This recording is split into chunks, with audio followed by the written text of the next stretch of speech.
disorder. The term ADHD flies around in our society a lot today, and it can raise a lot of questions about what does this mean and what are its implications. And so I would like to try to bring a little bit of clarity or understanding to what ADHD is. ADHD is not this feeling of restlessness that you get after you've sat for too long, or the reason why you feel like you need to fidget with your pencil, or why you forget what you were intending to get when you went to the grocery store.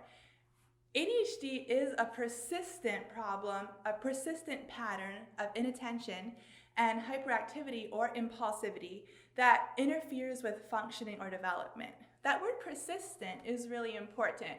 It's ongoing, it's continual, and it's actually interfering with how I'm able to go about my day and complete the tasks that are asked of me, or the responsibilities that I have. Also, it's important that to understand that ADHD, the symptoms have to be inconsistent with typical development. So, of course, a 5-year-old is going to have a shorter attention span than someone in middle school or high school or an adult. We have to compare the symptoms with what is typical.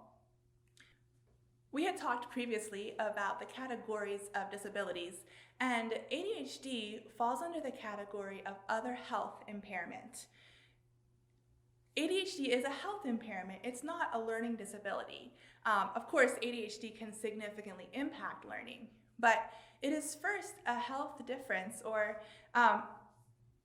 brain scans show that there's actually physical differences in an individual with ADHD and without. And I would understand it to be like a chemical imbalance in the brain. There's actually different levels of chemicals. There's actually a physical difference in an individual that has ADHD. There are 3 main types of ADHD. First is the inattentive type, and this is when this individual is distractible, and it can be with external things or internal. So the individual might be distracted by watching his peers around him, or seeing something outside the window, or too much on the walls.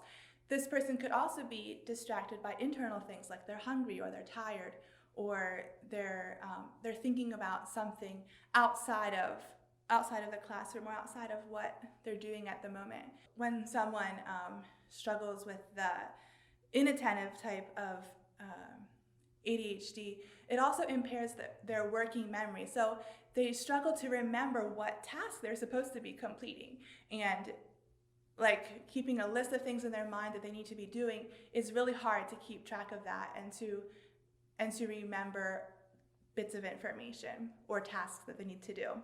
The second type of ADHD is the hyperactivity/impulsivity type.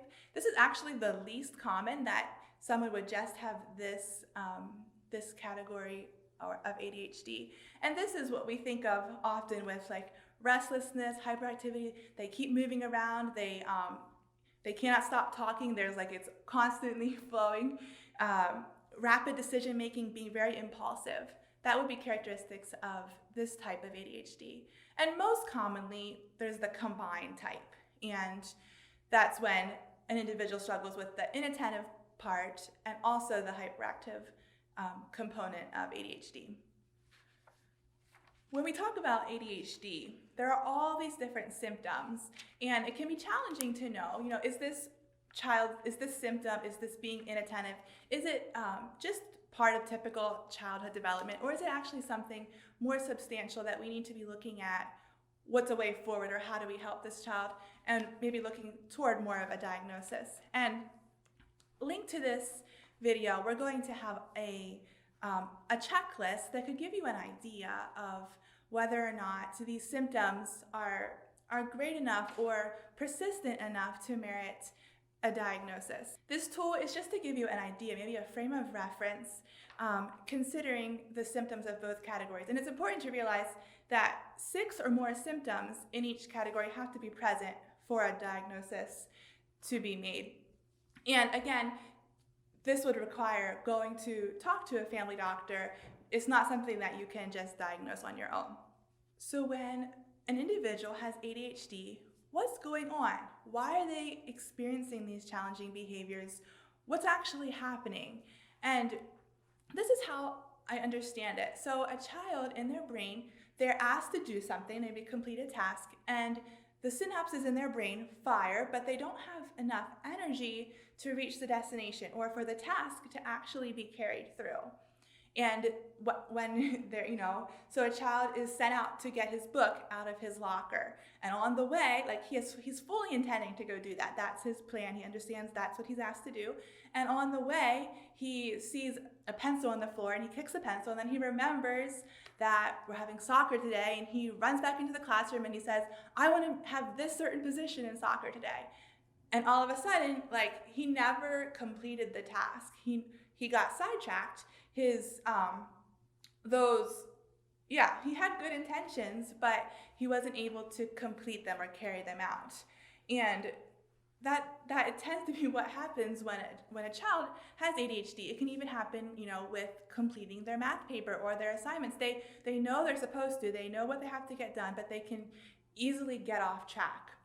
ADHD is also known as something called a self-regulatory disorder, which is basically where a child has difficulty regulating their environment, the things around them, difficulty regulating their attention, their activity, their impulses, organization, even regulating their emotions. And so all of those pieces, we somehow need to help them to manage their environment, manage themselves in a way that they can be successful, and that this ADHD isn't disrupting who they are and how they're able to function in life. So where does ADHD come from? Approximately 75% of ADHD is hereditary. So when a parent is struggling with ADHD, it's very likely that their child will as well. Also, 25% of ADHD can be environmental as well. And especially when there's stressful prenatal or postnatal experiences that a child has, or traumatic experiences, those can play into when a child has ADHD and is struggling with these types of things.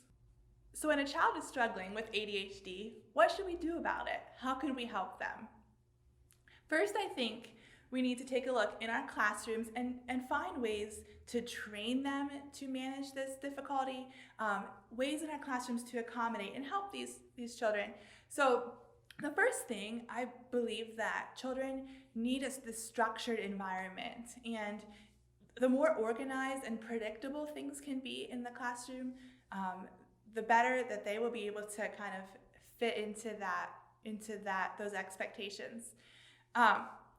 I often have put a checklist on students' desks that give a list of the tasks they need to complete, like as part of the morning routine and then also later in the day.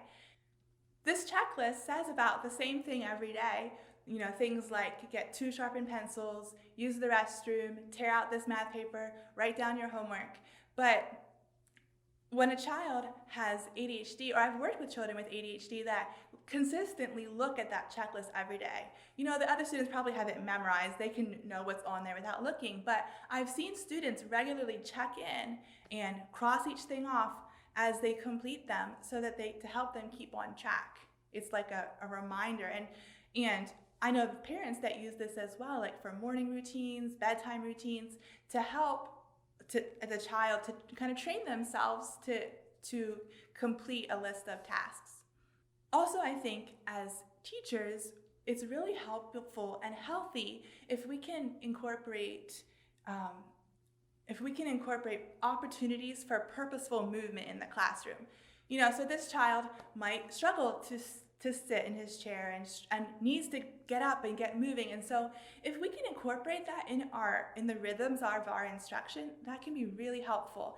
An example might be moving and sitting on the carpet for a certain class, or often, like every day when we have review, like we have review before math and we do our math facts, we have review before science class with the vocabulary that we're learning, we always stand for those reviews. It's always like, I think almost every class in the day, we're standing for a piece of it that gives them opportunity to get out of their seat, move around, Every afternoon between spelling and penmanship class, we get up and do 2 minutes of exercises. And, this is fun for everyone. It's good for everyone, but it's especially a way to help the students that need that opportunity for movement. Also, I think that we would do well to experiment with the environment a little bit. So when a child is struggling with movement and moving around, one child would do better up front, very close to the teacher, so that the teacher can be there and check in with them. But another child with ADHD might be better off in the back row, where they're not as much of a distraction to the people behind them. And so experiment with that. Also maybe moving them away from the window, or moving them to a place where they are called in to focus, to attention more effectively. Also, children, we can teach them about self-regulation and about building awareness of themselves, and an awareness of, well, how do I fit in this space, and how should I be moving around, and what should or should not I be doing? And sometimes when a child has ADHD, they can act like they're run by a motor, like they're just going and there's no stopping. And one thing that I found helpful is to look at something like this and talk about with them, how is your engine running? And so we might have, in the blue zone, is too slow when we're tired and we're not engaged just right, and then too fast. And even talking with students about, at recess, the level of speed that your engine is going, it's okay that it's higher than, but when we're in the classroom, when it's time for math class, our engine should be at a certain level. And so there's ways to teach children how to build awareness of who they are and how they should be acting. I have some other objects here that could be helpful for a child. This is called a kick fix, and we have some students that put this around the legs of their chair as just something that they can be using their feet on it to help with some of their restlessness. Also, this is what I would call a wobble cushion, or we've called it a super sitter before, but it's amazing when a child needs to sit on this. Or sometimes you have to ask them if they want to, and if some children don't like this at all. But if they enjoy this kind of thing, if they sit on this, it takes more energy to sit, and it actually kind of requires you to sit with good posture to do this. And it could be a way to help give them an opportunity to release that energy that they have. Also, sometimes when children struggle with ADHD, they have a difficulty understanding time and the passing of time, and kind of knowing where they are and how much time they have to complete something. And this is a handy little timer. It's called a time timer. And actually, what happens is with this, when you have, let's say you have 15 minutes and you need to complete your assignment by then, this goes down on its own, and if we would sit here for 15 minutes, you would watch it, it would gradually go down, and then at the 0, it would ding. And so my students love this because it helps them to kind of to pace themselves a little bit. And the child that's struggling with staying on track, this could be a great motivator to say, I'm going to be finished by the time this gets down to 0. And so those are some tips, a few pointers, things to try out. Of course, it will really depend on the child, and whatever accommodation you use, it needs to be, helping the problem, not making it worse. And so you have to feel that out and think about what would be the most helpful for this child, and kind of experiment and try some things out. So after you try all of these accommodations, you're trying to work with and train the child to manage their difficulty. Sometimes that training and accommodation isn't enough, and one of the options that we can consider is medication.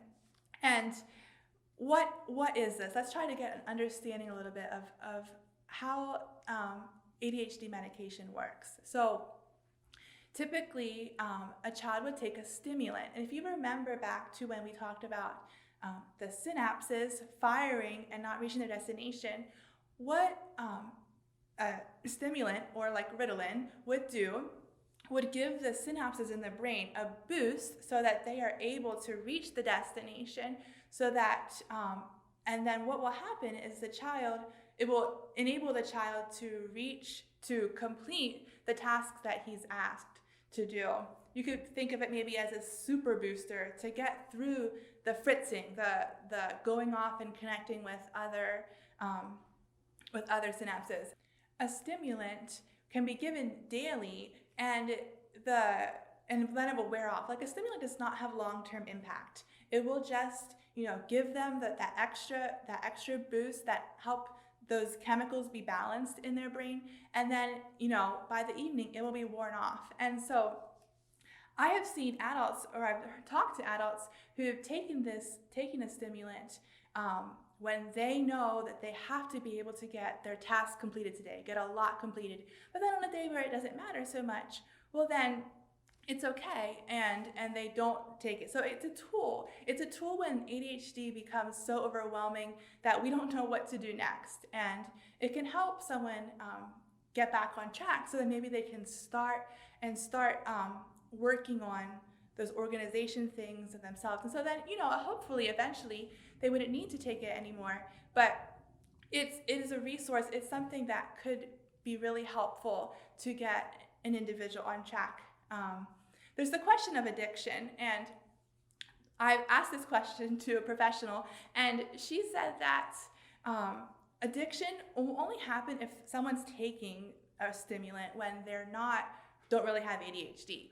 And so if they're taking this stimulant and they have ADHD, it's actually meeting like a physiological problem. So it's actually, meeting this chemical imbalance, and it's actually will help them to just function more normally and be able to be more successful. It can be difficult to find the proper dosage, and that will take a lot of work, between the family doctor and parents and teachers, and kind of communicating and giving feedback, and how is it going. And a good family doctor will start the child on the smallest dosage possible, and then gradually build as needed to figure out what's the proper dosage for this child. And of course, as a child grows, the dosage is going to need to increase, simply because they're becoming an adult. Their body, they're growing.